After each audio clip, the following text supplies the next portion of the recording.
Welcome to teaching ಅಡ್ಡ. ನಮಸ್ಕಾರ ಸ್ನೇಹಿತರೆ, ಇವತ್ತಿನ ಈ ತರಗತಿಯಲ್ಲಿ ಸಂವಿಧಾನದ ವಿಶೇಷ ಆಜ್ಞೆಗಳು ರಿಟ್ಸ್ಗಳ ಕುರಿತು ಅಧ್ಯಯನ ಮಾಡೋಣ.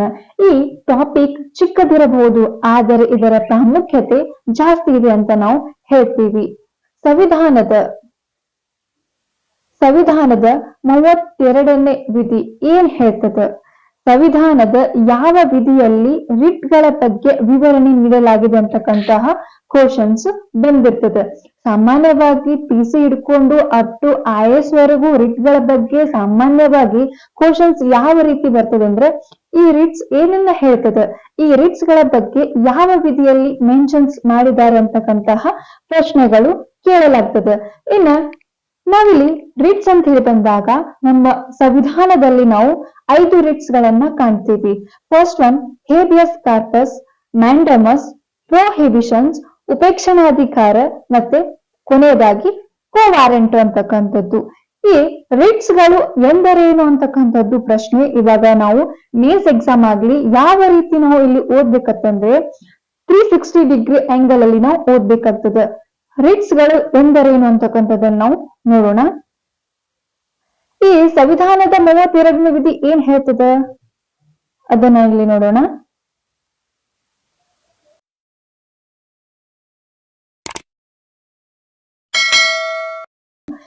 ಇನ್ನ ಆರ್ಟಿಕಲ್ 32 ಏನ್ ಹೇಳ್ತದಂದ್ರೆ,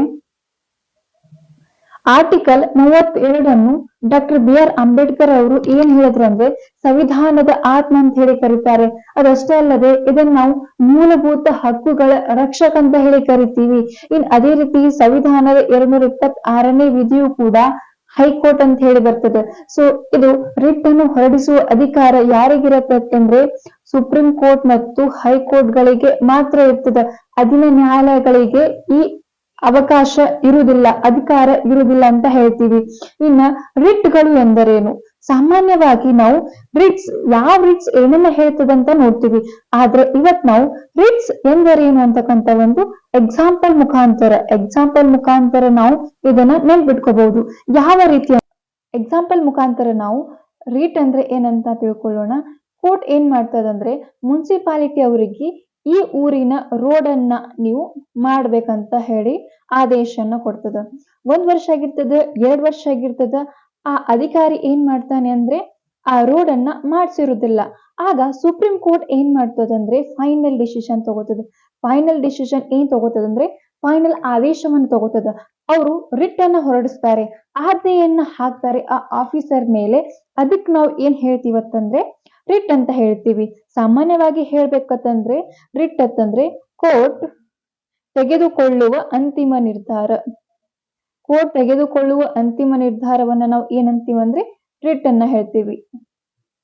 ಕೋರ್ಟ್ ತೆಗೆದುಕೊಳ್ಳುವ ಅಂತಿಮ ನಿರ್ಧಾರ ಅಥವಾ ಫೈನಲ್ ಡಿಸಿಷನ್ ಈ ಆಜ್ಞೆಗಳು, ರಿಟ್ಗಳಂತ ನಾವು ಹೇಳ್ತೀವಿ. ಇವಾಗ 1ನೇ ರಿಟ್ ಏನ್ ಹೇಳ್ತದಂತ ಎಕ್ಸಾಂಪಲ್ ಥ್ರೂ ನೋಡ್ಕೊಳ್ಳೋಣ. ಅದೇ ರೀತಿ 1ನೇ ರಿಟ್ ಏನ್ ಹೇಳ್ತದಂದ್ರೆ ಹೇಬಿಯಸ್ ಕಾರ್ಪಸ್. ಇದನ್ನ ನಾವು ಕನ್ನಡದಲ್ಲಿ ಬಂದಿ ಪ್ರತ್ಯಕ್ಷೀಕರಣ ಅಂತ ಹೇಳಿ ಕರಿತೀವಿ. ಇದೇ ರೀತಿ ಇದನ್ನ ನಾವು ಏನಂತೀವಿ ಅಂದ್ರೆ ಬ್ರಿಂಗ್ ದ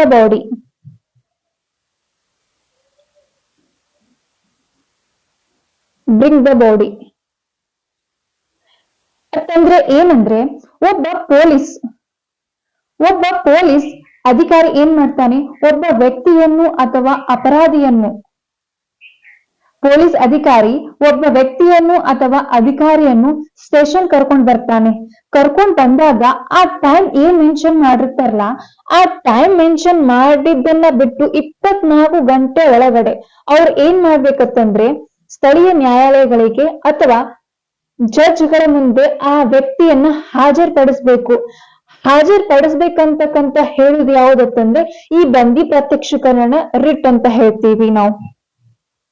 ಪೊಲೀಸರಿಂದ ಅಕ್ರಮವಾಗಿ ಒಬ್ಬ ವ್ಯಕ್ತಿಯನ್ನು ಬಂಧಿಸಿದರೆ ಬಂಧಿತ ವ್ಯಕ್ತಿಯನ್ನು 24 ಗಂಟೆಯೊಳಗಡೆ ಬಿಡುಗಡೆ ಮಾಡುವಂತೆ ನ್ಯಾಯಾಲಯ ನೀಡುವ ಆದೇಶ. ಅದೇ ರೀತಿ 2ನೇ ರಿಟ್ ಏನ್ ಹೇಳ್ತದಂದ್ರೆ ಮ್ಯಾಂಡಮಸ್ ಅಂತಕ್ಕಂಥದ್ದು. ಇದನ್ನ ನಾವು ಟು ಡೂ ಯುವರ್ ಜಾಬ್ ಅಂತ ಹೇಳ್ತೀವಿ.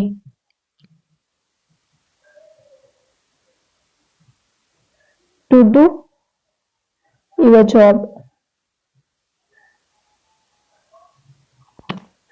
ಅಂದ್ರೆ ಒಬ್ಬ ಅಧಿಕಾರಿ, ಒಬ್ಬ ಸರ್ಕಾರಿ ಅಧಿಕಾರಿ ಯಾವುದೋ ಇಲಾಖೆಯಲ್ಲಿ ಅವನು ಮೇಲಧಿಕಾರಿ ಆಗ್ತಾನಂತ ಅನ್ಕೊಳ್ಳಿ, ಮೇಲಧಿಕಾರಿ ಇರ್ತಾನಂತ ಅನ್ಕೊಳ್ಳಿ. ಅವನು ಸರ್ಕಾರದ ಕೆಲಸ ನಿರ್ವಹಿಸುತ್ತಿರುವುದಿಲ್ಲ ಸರಿಯಾಗಿ. ಆಗ ಅಲ್ಲಿನ ಕೆಳಗಿನ ಅಧಿಕಾರಿ ಅವನಿಗೆ ಆಜ್ಞೆ ಮಾಡೋಕೆ ಆಗಲ್ಲ, ಯಾಕಂದ್ರೆ ಅವನು ಮೇಲಧಿಕಾರಿ ಆಗಿರ್ತಾನೆ. ಅಂತಹ ಸಂದರ್ಭದಲ್ಲಿ ಏನಾಗ್ತದಂದ್ರೆ ಜಡ್ಜ್ಗಳು ಅಥವಾ ನ್ಯಾಯಾಧೀಶರು ಏನ್ ಮಾಡ್ತಾರೆ, ಆಗ ನ್ಯಾಯಾಧೀಶರು ಏನ್ ಮಾಡ್ತಾರೆ ಅಂದ್ರೆ ತನ್ನ ಕೆಲಸವನ್ನು ನಿರ್ವಹಿಸುವಂತೆ ಆಜ್ಞೆಯನ್ನ ಮಾಡ್ತಾರೆ, ಆದೇಶವನ್ನ ಮಾಡ್ತಾರೆ. ಅದನ್ನ ನಾವು ಮ್ಯಾಂಡಮಸ್ ಅಂತ ಹೇಳ್ತೀವಿ. ಸಾಮಾನ್ಯ ಅರ್ಥದಲ್ಲಿ ಹೇಳ್ಬೇಕಂದ್ರೆ ಒಬ್ಬ ಕೆಲಸ ಮಾಡದೆ ಇರುವ ಅಧಿಕಾರಿಗೆ ಅಥವಾ ಕೆಲಸ ಮಾಡಲು ನಿರಾಕರಿಸಿದ ಅಧಿಕಾರಿಗೆ ಆ ಕೆಲಸವನ್ನು ಮಾಡಲು ಸುಪ್ರೀಂ ಕೋರ್ಟ್ ಮತ್ತು ಹೈಕೋರ್ಟ್ ಆದೇಶವನ್ನ ನೀಡಿದ್ರೆ ಅದನ್ನ ನಾವು ಮ್ಯಾಂಡಮಸ್ ಅಂತ ಹೇಳ್ತೀವಿ. ಎಕ್ಸಾಂಪಲ್ ಥ್ರೂ ಹೋಗ್ಬೇಕಂದ್ರೆ ಒಬ್ಬ ವ್ಯಕ್ತಿ ಇರ್ತಾನೆ, ಅವನು ಜಡ್ಜ್ ಸಾಹೇಬ್ ಅವ್ರಿಗೆ ಏನ್ ಹೇಳ್ತಾನೆ ಅಂತಂದ್ರೆ police is not taking my complaint ಅಂತ ಹೇಳ್ತಾನೆ. ಪೊಲೀಸ್ ಅವರು ನನ್ನ ಕಂಪ್ಲೇಂಟ್ ಅನ್ನ ತಗೋತಿಲ್ಲ ಅಂತ ಹೇಳಿ ಅವರು ಜಡ್ಜ್ ಸಾಹೇಬ್ ಅವ್ರಿಗೆ ಹೇಳ್ತಾರೆ. ಆಗ ಜಡ್ಜ್ ರವರು ಏನ್ ಮಾಡ್ತಾರೆ ಅಂದ್ರೆ ಪೊಲೀಸ್ ರವ್ರಿಗೆ ಹೇಳ್ತಾರೆ, you have to take this complaint ಅಂತ ಹೇಳ್ತಾರೆ. ಈ ಕಂಪ್ಲೇಂಟ್ ಅನ್ನ ನೀನು ತಗೋ ಅಂತ ಹೇಳ್ತಾರೆ. ಯಾಕಂದ್ರೆ ಅದು ನಿನ್ನ ಡ್ಯೂಟಿ ಆಗಿರ್ತದ, ಸ್ಟೇಷನ್ ಅಲ್ಲಿ ಕಂಪ್ಲೇಂಟ್ ತಗೊಳ್ಳೋದು ನಿನ್ನ ಡ್ಯೂಟಿ ಆಗಿರ್ತದ ಅಂತ ಹೇಳಿ ಇವರು ಜಡ್ಜ್ ಅವ್ರು ಏನ್ ಮಾಡ್ತಾರೆ ಅಂದ್ರೆ ತನ್ನ ಕರ್ತವ್ಯವನ್ನ ನಿರ್ವಹಿಸಲು ಪೊಲೀಸರವರಿಗೆ ಆಜ್ಞೆಯನ್ನ ಮಾಡ್ತಾರೆ, ಆದೇಶವನ್ನ ಮಾಡ್ತಾರೆ ಅಂತ ನಾವು ಹೇಳ್ತೀವಿ. ಇನ್ನೊಂದು ಎಕ್ಸಾಂಪಲ್ ಥ್ರೂ ನೋಡ್ಬೇಕಂದ್ರೆ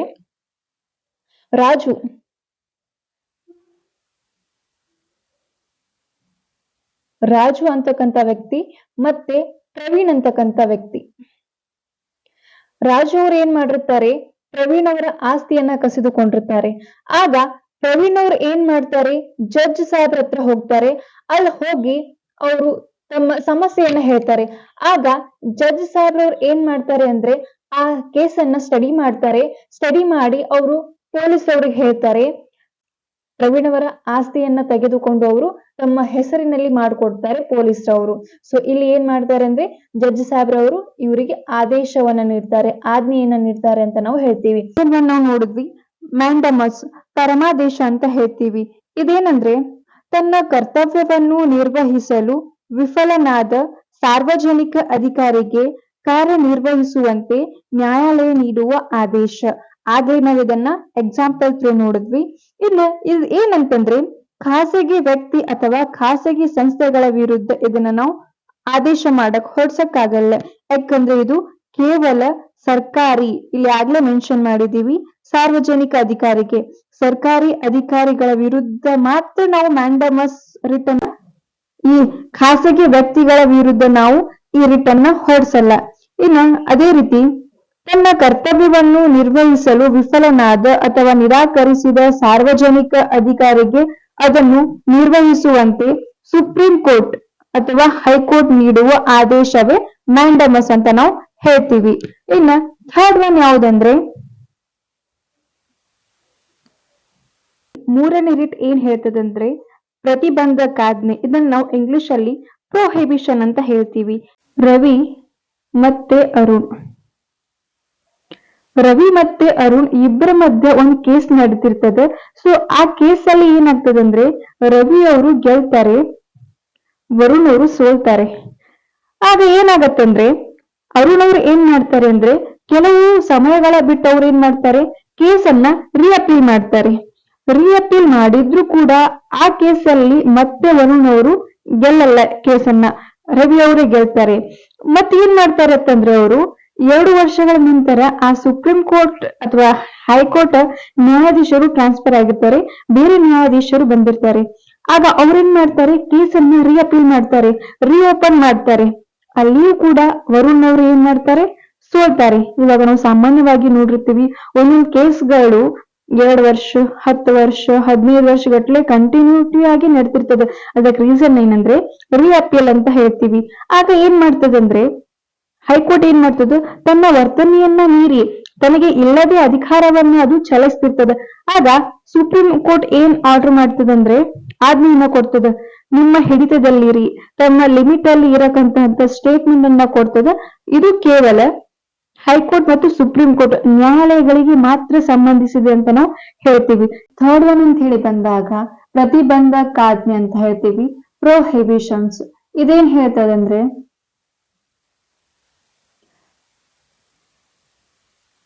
ತಮ್ಮ ಅಧಿಕಾರ ವ್ಯಾಪ್ತಿ ಮತ್ತು ಕಾರ್ಯವ್ಯಾಪ್ತಿಯನ್ನು ಮೀರದಂತೆ ಅಥವಾ ತಾನು ಹೊಂದಿದ್ದ ಕಾರ್ಯವ್ಯಾಪ್ತಿಯನ್ನು ಮೀರದಂತೆ ಕೆಳ ನ್ಯಾಯಾಲಯಗಳಿಗೆ ಸುಪ್ರೀಂ ಕೋರ್ಟ್ ನೀಡುವಂತಹ ಆಜ್ಞೆ ಅಂತ ಹೇಳ್ತೀವಿ.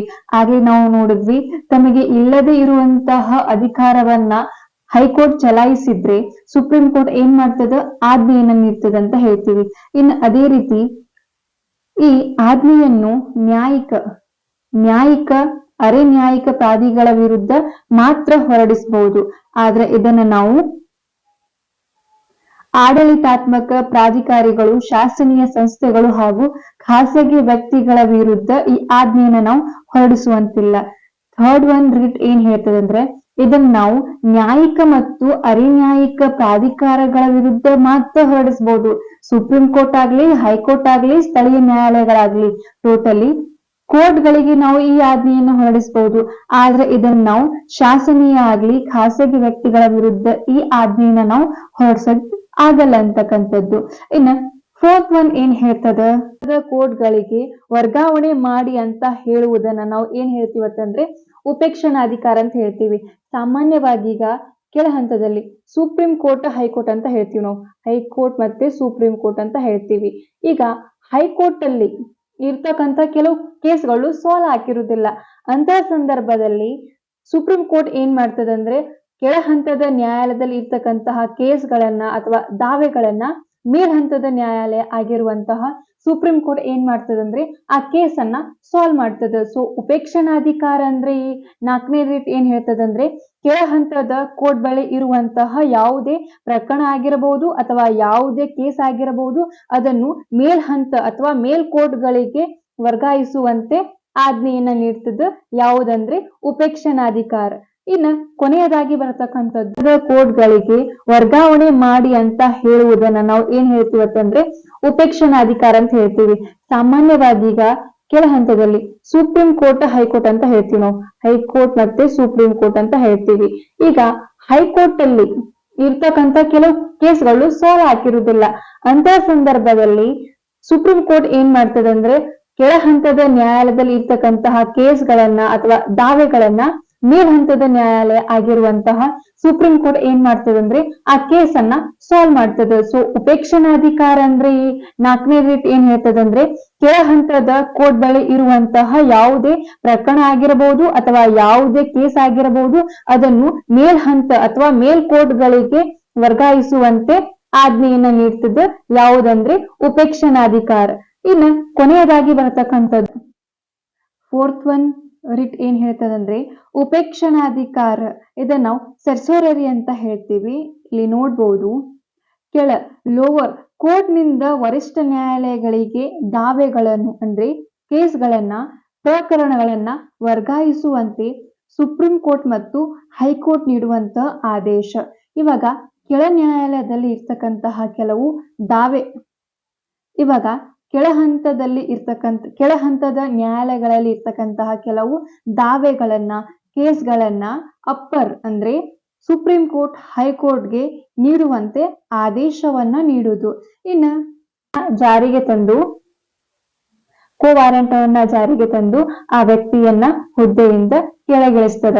ಮತ್ ಅಷ್ಟೇ ಅಲ್ಲದೆ ಆ ವ್ಯಕ್ತಿಯನ್ನ ಸುಪ್ರೀಂ ಕೋರ್ಟ್ ಆಗ್ಲಿ, ಹೈಕೋರ್ಟ್ ಆಗ್ಲಿ ಅಥವಾ ಇತರೆ ನ್ಯಾಯಾಲಯಗಳಾಗ್ಲಿ ಆ ವ್ಯಕ್ತಿಯನ್ನ ಅವರು ಬಂಧನದಲ್ಲಿ ಇಡಬಹುದು. ಯಾಕಂದ್ರೆ ಸುಳ್ಳು ಹೇಳಿ ಅವನು ಹುದ್ದೆಯನ್ನ ಪಡೆದುಕೊಂಡಿರ್ತದ. ಸೊ ಕೊನೆಯ ವಾರೆಂಟ್ ಏನ್ ಹೇಳ್ತದಂದ್ರೆ ಕಾನೂನು ಬಾಹಿರವಾಗಿ ಮತ್ತು ಸುಳ್ಳನ್ನ ಹೇಳ್ಬಿಟ್ಟು ಹುದ್ದೆಯನ್ನ ಪಡೆದುಕೊಂಡಿರ್ತಾನಂತ ಹೇಳ್ತೀವಿ. ಇದನ್ನ ಎಕ್ಸ್ಪ್ಲೇನ್ ಆಗಿ ನೋಡೋಣ. ವಾರೆಂಟ್ ಅಂತ ಹೇಳ್ತೀವಿ.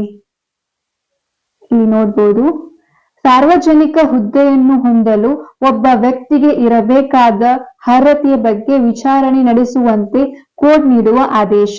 ಇನ್ನ ಅದೇ ರೀತಿ ಒಂದು ವೇಳೆ ಒಬ್ಬ ಅನರ್ಹ ವ್ಯಕ್ತಿಯು ಒಂದು ಸಾರ್ವಜನಿಕ ಹುದ್ದೆಯನ್ನು ಕಾನೂನು ಬಾಹಿರವಾಗಿ ಪಡೆದಿದ್ದರೆ ಈ ಆಜ್ಞೆಯನ್ನು ನೀಡುವ ಮೂಲಕ ಅದನ್ನು ತೆರವುಗೊಳಿಸಬಹುದು. ಅಂದ್ರೆ ಒಬ್ಬ ಸಾರ್ವಜನಿಕ ಅಧಿಕಾರಿ ಅರ್ಹತೆ ಇಲ್ಲದೆ ಕಾನೂನು ಬಾಹಿರವಾಗಿ ಒಂದು ಸರ್ಕಾರಿ ಹುದ್ದೆಯನ್ನ ಪಡೆದುಕೊಂಡರೆ ಅಂತಕ್ಕಂತಹ ತೆರವುಗೊಳಿಸಬಹುದು ಅಥವಾ ಆ ವ್ಯಕ್ತಿಯನ್ನ ಬಂಧನದಲ್ಲಿ ಇಡಬಹುದಂತ ನಾವು ಹೇಳ್ತೀವಿ.